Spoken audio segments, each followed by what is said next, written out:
अनूप सिंह फौजी के घर से चिट्ठी आई थी। इतनी दूर से रहते हुए आदमी के लिए चिट्ठी या खबर ही तो केवल एक सहारा होती है।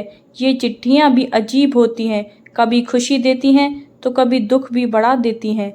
अनूप सिंह फौजी के घर वालों की ये चिट्ठी भी अलग तरह की थी। उसमें एक फौजी के घर वालों की सभी दिक्कतें लिखी थी। बेटे ने लिखा था, पापा आप कैसे हैं? घर की दीवार गिरने लगी है और दादा भी आजकल बीमार रहते हैं।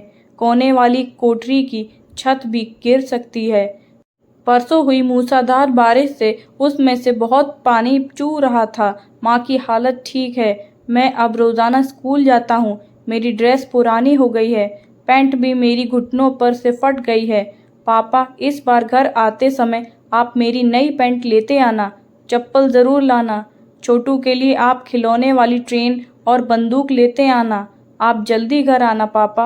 आपका बेटा राजू। अनूप सिंह सोचने लगा, यह राजू भी होशियार हो गया है। केवल 10 साल का है लेकिन चिट्ठी भी लिख लेता है। इस बार पैंट और चप्पल ज़रूर लेता जाऊंगा।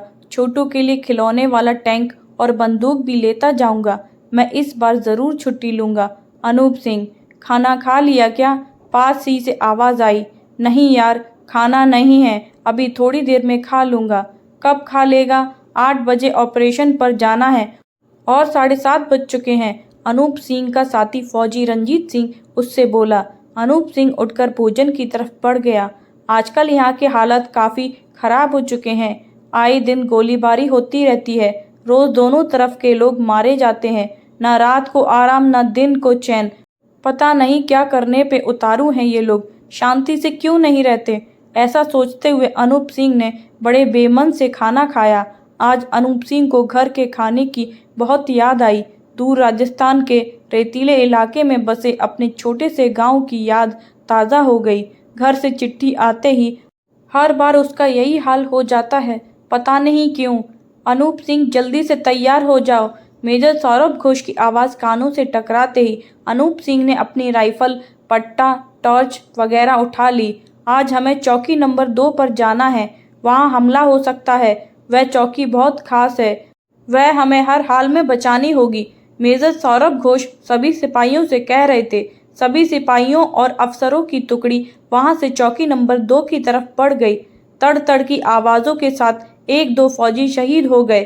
देश की हिफाजत की खातिर उन्होंने अपनी जान दे दी। देर तक गोलीबारी होती रही। अब कुछ ही लोग बाकी रह गए थे। अनूप सिंह के साथ 5 जवान और थे। दुश्मन की एक गोली अनूप सिंह के पास ही खड़े रंजीत सिंह को आकर लगी, जिससे उसने दम तोड़ दिया। अपने दोस्त रंजीत सिंह को मरते देख अनूप सिंह को अपने शरीर का एक अंग जुदा होता महसूस हुआ। अचानक अनूप सिंह ने जोश में आकर अपनी जान की परवाह न करते हुए दौड़कर फायरिंग की। दुश्मन के 3 फौजी मारे गए। अब केवल दुश्मन का एक फौजी बचा था।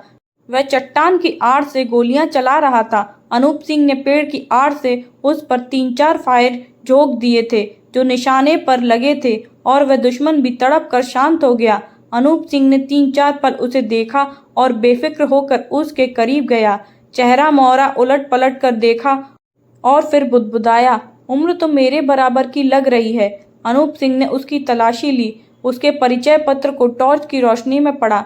उस पर लिखा था, रफ़ीक अशरफ, सिपाही 36 लाइट इन्फेंट्री। अनूप ने उसकी पैंट की पिछली जेब टटोली तो वह चौंका और बोला, अरे यह क्या? शायद इसकी चिट्ठी है, चलो देखते हैं। कहते हुए अनूप सिंह ने अपने पास खड़े एक साथी को टॉर्च पकड़ाई।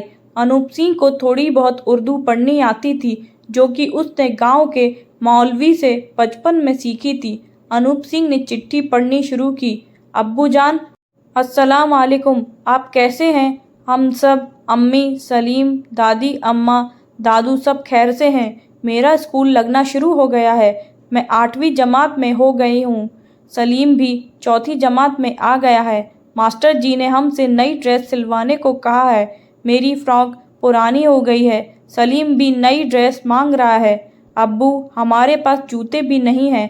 दादू बोलते हैं कि बेटा इस बार तुम्हारे अब्बू ढेर सारी ड्रेस, जूते और चीज़ें लेकर आएंगे। दादू का कुर्ता भी फट गया है, पर उन्हें मास्टर जी तो नहीं डांटते ना। अम्मी और दादी अम्मा दोनों बहुत उदास रहती हैं। उनके बुर्के भी पुराने और तार-तार हो गए हैं। आप साल भर हमसे दूर क्यों रहते हैं अब्बू? पिछली ईद पर आप नहीं आए थे, सो हमने उस दिन सेवइयाँ भी नहीं बनाई थीं। सलीम बहुत रोया था उस दिन। इस बार आप ज़रूर आना। घर पर पैसे खत्म हो गए हैं। पैसे के लिए हमने अपनी एक बकरी बेची थी। असलम दुकान वाले ने अब उधार देना भी बंद कर दिया है। वह कहता है कि पहले वाले पूरे पैसे दो, उसके बाद सामान दूंगा। आप आ जाइए अब्बू। आते समय आप मेरे लिए फ्रॉक, सलीम के लिए ड्रेस, जूते, दादू के लिए कुर्ता, दादी अम्मा और अम्मी के लिए एक नए बुर्के ज़रूर लाना। अब्बू यहाँ आने पर एक बकरी भी खरीदेंगे। सलीम बहुत जिद करता है ना। आपकी बेटी सोफिया। अनूप सिंह ने भरे गले से पूरी चिट्ठी पढ़ी। टॉर्च की रोशनी में उसे लगा कि मानो उसका और अशरफ का घर एक ही हो। उसे कोई फर्क नहीं लगा। उसे अपने घर की दीवारों और छत गिरती नजर आई। काश वह इस फौजी के लिए सारी चीज़ें पहुंचा सकता और असलम दुकान वाले का उधार भी चुका सकता। दूसरे दिन अखबारों में खबर छपी थी कि राजपूताना राइफल्स के जवान अनूप सिंह ने अनोखी वीरता दिखाई। नीचे उसकी बहादुरी का पूरा ब्यौरा छपा था। पूरा देश अनूप सिंह की बहादुरी से खुश था, पर इधर अनूप सिंह खुद को हत्यारा समझ रहा था। आदमी को मारने के अपराध में कानून सजा देता है। वह खुद को सजा के लायक मान रहा था, पर उसने आम आदमी नहीं मारे थे। वह मरने वाले आम आदमी नहीं थे। उन्हें मारने पर उसे राष्ट्रपति से सर्वोच्च वीरता पुरस्कार देने का ऐलान हुआ।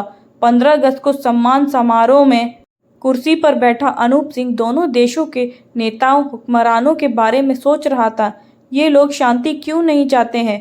रोज सरहद पर बेगुनाह जवान मारे जाते हैं और ये एयर कंडीशनर लगे कमरों में आराम से बैठे उन जवानों को शहीद का खिताब देते हैं। क्या बिगाड़ा है इन बेगुनाह जवानों ने इन नेताओं का? दुनिया के सभी देश शांति से रहकर तरक्की के रास्ते पर आगे बढ़ रहे हैं और इधर ये दोनों बेवकूफ़ देश लड़कर जनता के अरमानों को काला धुआं बना रहे हैं। अनूप सिंह यही सोच रहा था कि तभी मंच से उसका नाम पुकारा गया। अनूप सिंह ने वह पुरस्कार और पद लिया तो ज़रूर, पर उन्हें लेते समय वह मन ही मन में बड़बड़ा रहा था, मुझे पुरस्कार क्यों दिया जा रहा है? मुझे सजा दो, मैंने हत्याएं की हैं, मुझे पुरस्कार मत दो।